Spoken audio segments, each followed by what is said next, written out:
Muutama vaan pitää jättää ihan tänne kyllä huomiseen. Mehän ollaan huomenna tulossa, niin ainakin 2 pulloa joutuu jättää heti tänne. Huoma, viinajemma. Ja isompi viinajemma. Tässä on perinteinen jemmaaminen hipeiltä. Sitten vähän matkaevästä kassia. Hipit haisee pahalle, ihan esinahalle. Siinä kuultiin Jarno Poudan kaunis lauluääni. Enrico Carusomainen suoritus, ellen sanoisi. Aina sitä saa ottaa. Katsokaa, meikäläinen täysi valmis kesämies tässä. Tuo ei ole. Juhannusmies. Anti-juhannusmies. Jaha, eikä tässä minuutissa ole ihan tarpeeksi. No, härkiuskit auki. Tämä on erittäin tarkkaavasta ja opettavasta. Teille rock-nuoriso.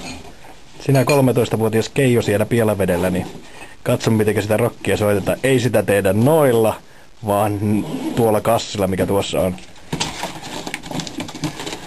Ja tämä, niin, ja Keijo Pielavedeltä. Älä tee näin. Älä juo tuota osaa elimistöstäsi huonoon kuntoon. Älä juo haimaasi. Joudut juomaan pilsneriä. Keijo, muista tämä. Juo välillä vettä ja ehkä syöt. Keijo. Ja sitten elävää kuvaa. Treenikämpältä makkarat ovat siinä kypsymässä.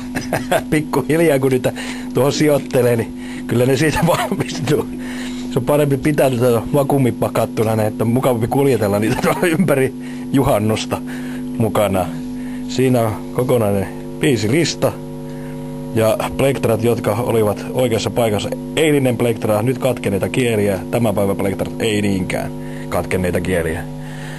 Janne Westerundi, halvantunut homo, eli HH. Ja sitten on Jarno Pouden ex-mutants.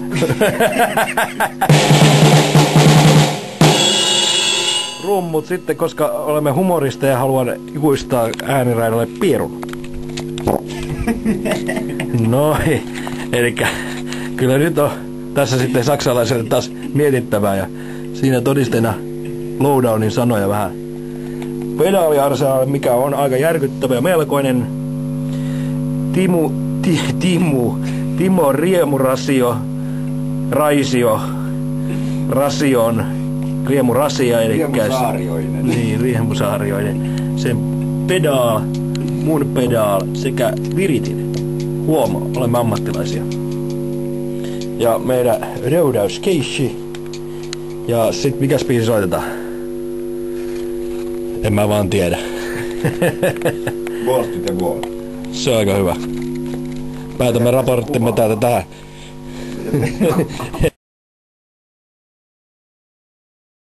Tervetuloa. Sitä saa kun rupeaa uhomaan televisioon. Tänään vuorossa on ensimmäinen päivä meidän studiossa ja PM6 ei ole lainkaan tyytyväinen. Ei lainkaan tyytyväinen. Pika nyt ei tällä kertaa kuitenkaan ole studiossa, vaan siinä, että me pojat, herra Bruce Schiffer ja minä, Jay Dan, olemme möhläilleet pahan kerran.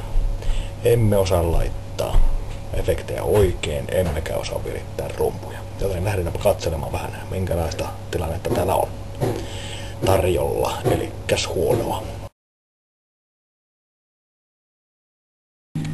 Ja tällaisessa kaikessa mystisyydessä kuulostaa se jopa etutomi. Mä tuun vielä sinne. Jos pistäis meikäläisen mahaan erittäin pinkele, mitä se aina on, niin kuulostaa lähinnä samanlainen sound. Mennäänpäs katselemaan tänne toisaalle, koska täällä tapahtuu selkeästi jotain. Viihdepöytä. PC-fasiliteetit sekä kissahiekkaa, johonka voidaan käydä kusella. Joo, se on ja täällä on mistä Louis Schiffer pistää pahvilaatikkoon kuntoon. Jumalauta. Tanssaakin nyt jotain. Vituttaa ilmeisesti. Pitää hakea sille R-pussi, niin se tulee suumakiaksi. Elikkä tällaiset tunnelmat täällä tänään. Huomenna ehkä erilaiset, toivomme. Jatkamme tästä ja samalla saamme pienen katsauksen studiotiloihin, eli fasiliteetteihin, eli portaat alas. Peili.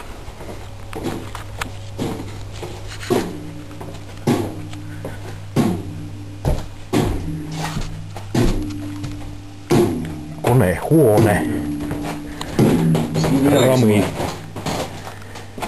Siinä on viime jälkihuminaa. Jälkihuminaa. Selkeästi. Ja täällä on tämä pirun konttori, eli meikäläisen laitteistot siinä, josta on kaikki ruuattu tällä hetkellä uusiksi. Kitara, josta johtaa piuhoja kohti allekirjoittaneen konehuonetta, joka sijaitsee siinä.